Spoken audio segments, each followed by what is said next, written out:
pour... Oh putain, j'ai ressemblé à Squeezie. Bref. Donc voici donc pour une nouvelle vidéo qui va être une update lecture pour vous parler en fait des 2 derniers livres que j'ai fini de lire. Logiquement, oui. Et il s'agit d'un roman et... Oui, je bois, voilà. D'un roman et d'un... manga. Donc il s'agit donc d'un premier tome et de la suite d'une série. Donc, on va garder bien pour la fin et on va commencer par parler du premier tome de Black Butler de Yana Tobusu. Ma foi, de Yana Tobusu. Et donc, alors que dire de ce manga? Alors c'est vrai qu'à chaque fois que j'allais à la librairie, j'étais mais vraiment très, comment dire, intriguée par ce genre de manga en fait. Pas vraiment par ce genre mais par ce manga en particulier. Parce que d'une, la couverture est vraiment très intrigante. Voilà. Et parce que je sais pas, l'histoire d'un majordome qui était un peu space, bon, voilà, ça fait toujours envie. Du coup, il y a une amie qui m'a prêté les 2 premiers tomes. Là, j'ai le 2e tome sur la table de nuit. Donc là, j'ai fini ce premier tome le week-end dernier, il me semble. Et mon avis est un peu mitigé dessus. Parce que bon, le début, c'est quand même assez ennuyant et lourd. Mais bon, une fois qu'il y a de l'action, c'est vrai que c'est mieux.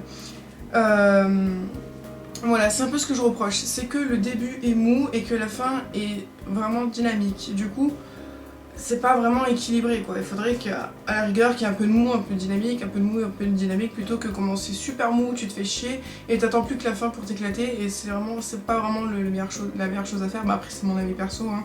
Tout est relatif. Et voilà, et ce que j'ai aimé aussi dans la partie donc un peu plus dynamique, donc vers la fin, voilà, c'était peut-être cette partie-là, c'est l'ironie du majordome, voilà, qui par exemple va se battre avec des gens et il dit oh putain ça m'a fait perdre du temps, enfin bref, voilà, il a pas dit oh putain, hein, c'est moi qui le dis, mais bon, vous avez compris l'idée. Voilà, après les sympas sont très dessins, bah oui, les dessins sont vraiment très sympas, moi j'aime bien le chara design, etc. La tête des personnages aussi, c'est vraiment pas mal. Voilà, les dessins sont vraiment magnifiques, il n'y a pas grand chose à dire là-dessus. Je voudrais vous montrer, voilà, par exemple, les images sont vraiment magnifiques quoi. Voilà, donc voilà, pour ce manga, un début très mou mais une fin explosif. Là par exemple, pour le 2e tome, voilà, j'en suis à là. Genre j'ai lu que ça en fait, il me reste tout ça à lire. Parce que justement c'est le début et que c'est un peu chiant et j'ai zioté un peu la fin, là ça va parler de Jacques l'Éventreur, etc. Donc on verra bien en fait. Bon là j'ai quand même 6 livres en lecture en cours, donc on verra. Donc voilà, pour moi c'est un moyen manga, je finirai pas toute la série. En tout cas je pense pas, parce que bon voilà, je finis le 2e tome parce que je l'ai, parce que j'en ai l'occasion et parce que je suis lancée dedans quoi. Donc je finirai le 2e tome et je pense que je m'arrêterai là pour cette série. Ensuite le 2e et dernier livre en fait, il s'agit des Insoumis, le tome 2 d'Alexandra Bracken. J'ai lu le 1er tome l'été dernier, c'est fait un énorme coup de cœur, d'ailleurs c'est le premier livre qui m'a fait pleurer pour de bon. Et à la fin, oui j'avais pleuré à la fin du 1er tome, je crois qu'il est... On sent que vous ne le verrez pas, non, il est derrière la chaise. Et la chaise, elle est là, donc il est ici, là, il doit être vers là. Et donc voilà, j'avais commandé les 2 derniers tomes à la médiathèque pas loin de chez moi. Et du coup, je l'ai pris fin août. Et je l'ai fini il y a peut-être quoi, une semaine, quelque chose comme ça. Voilà, donc j'ai mis un petit avis vraiment très rapide sur le compte Instagram. Parce que voilà, dès que j'ai fini un livre, je mets comment dire, je donne mon avis sur le vif quand j'ai fini de lire le bouquin. Voilà, vous avez mon avis sur mon Instagram, ça fait beaucoup de vie dans la phrase. Alors bon, c'est une grosse brique quand même, hein. Les 3 tomes sont comme ça, je crois que le 3e tome est un peu plus fin. Mais bon voilà, ça fait facile 500 pages, il doit faire quoi, 480, quelque chose comme ça. Non, il fait bien 500 pages, il en fait 507 il me semble.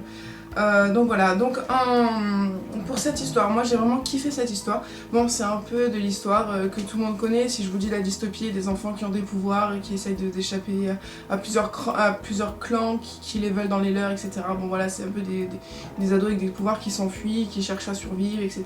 Il se passe des mauvais coups, des choses comme ça. Donc bon voilà, ça vous paraît un peu répétitif, mais cette histoire quelque chose de particulier quand même, parce que, bon, moi je dis ça parce que c'est un gros coup de cœur, mais voilà, c'est-à-dire qu'il y a des...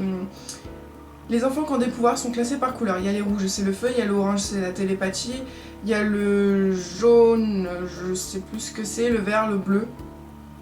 Je crois que le bleu c'est tout ce qui est santé, le vert c'est les sciences et les jaunes c'est l'électricité, voilà c'est ça. On va suivre Ruby.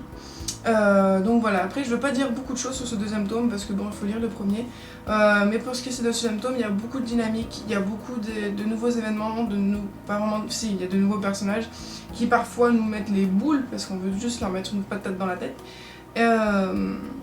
Après il y a toujours une petite histoire d'amour qui me fait chier parce que je veux juste les voir ensemble et ça me casse les pieds parce que c'est le plus beau couple après Patch de Hush Hush. Voilà, Patch et Nora c'est le summum, quoique bon il y a aussi dans Beautiful Disaster ils sont pas mal, mais bon voilà, eux c'est le Liam et Ruby sont un couple merveilleux et je demande que ça en fait, je veux avoir le même couple, bon, peut-être pas avoir les mêmes merdes mais bon. Voilà, donc c'est vrai qu'il y a une histoire d'amour, mais elle n'est pas non plus hyper présente. Voilà, c'est ce genre de livre où il y a de l'action et un petit peu d'amour. Et ça contrebalance, donc ça fait un tome explosif. Au niveau des chapitres, c'est vrai qu'ils sont longs, entre 10 et 20 pages le chapitre. Mais ça se lit très rapidement en fait, parce que c'est vraiment très addictif. Et à chaque fin de chapitre, il y a toujours un petit rebondissement ou des informations en plus, etc. Du coup, on veut toujours en savoir et du coup, les pages défilent toutes seules, vous ne voyez rien. Donc voilà, donc pour moi, ce mois d'août se termine avec une bombe et il commence avec un petit truc bof quoi. Donc bon, voilà, ce sont les deux livres que j'ai fini il n'y a pas longtemps. Donc je vous conseille fortement, s'il vous plaît, si vous l'avez dans votre palle ou si vous avez le tome 1 dans votre palle, sortez-le. Voilà, j'avais mis un post sur la page Facebook, ma cousine m'a dit j'ai le tome 1 dans ma palle, qu'est-ce que je fais? Je lui dis bah sors-le, tu le sors et tu le lis parce que voilà, c'est une série qui manque pas de peps. Voilà, cet après-midi je vais aller chercher le tome 3 pour finir cette trilogie de malade. Voilà, donc cette vidéo est terminée, je vous fais plein de gros bisous et je vous dis à bientôt sur la chaîne pour de nouvelles vidéos.